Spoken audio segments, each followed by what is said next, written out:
The Messenger sallallahu alaihi wasallam said, "Fear Allah with regards to women, as you have taken them as a trust from Allah." In other words, you decided to fulfill the trust. That is why you're giving the woman as your wife. So do not betray that trust. Fear Allah with your dealing with women.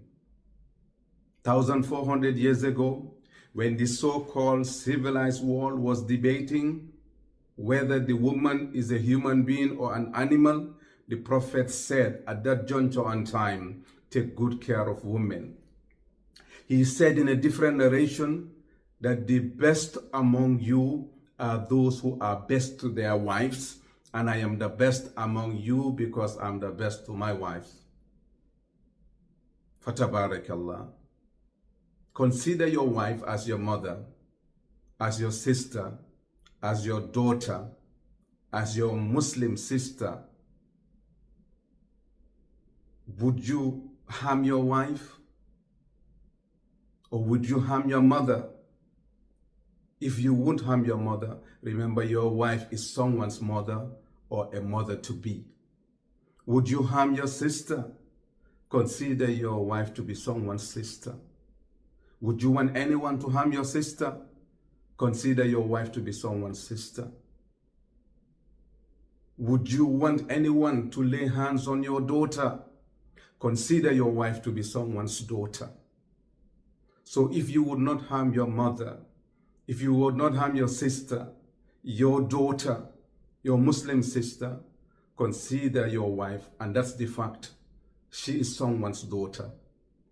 She's someone's sister, or she might be someone's mother.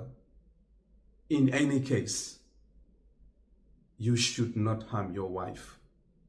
The Prophet said, fear Allah with regards to women, for they have been given to you based on trust. So do not betray that amanah, fatabarakallah. Do not do anything to harm them. The Prophet said in a different narration, do not do anything today that you will have to apologize for tomorrow. A man came to him and asked him to advise him. 3 times he repeatedly said to the man, La taghdab, do not get angry or do not become angry. Faraddada miraran. He repeated the same statement when the man came 3 different occasions, asking the Prophet to advise him, do not get angry. Because, my brothers and sisters, if you are angry, you might do something regretfully when it is too late. So let us take care of women. And remember, the best among us are those who are best to their wives, according to the Prophet sallallahu alaihi wasallam. And let's fear Allah regarding the woman. Is an amana, is a trust. If at all the parents did not trust you, they wouldn't have given her hand in marriage to you. They trusted you from the beginning.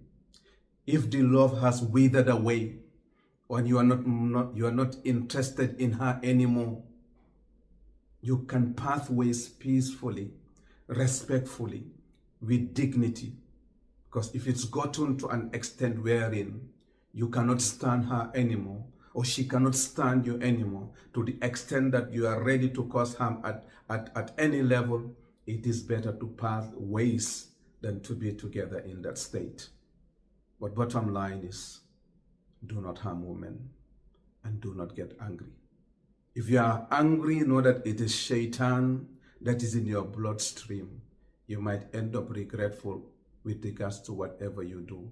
Calm down, relax, be quiet. When you are standing, sit down. When you are sitting, recline. Make wudu and even make 2 rakats, perform 2 rakats and ask Allah to calm you down. And recite the dua of the Prophet that would rid you of anger. وَأَذْهِبْ غَيْدَ قَلْبِي. May Allah make it easy for all of us, inshallah. Assalamu alaikum wa rahmatullahi wa barakatuh.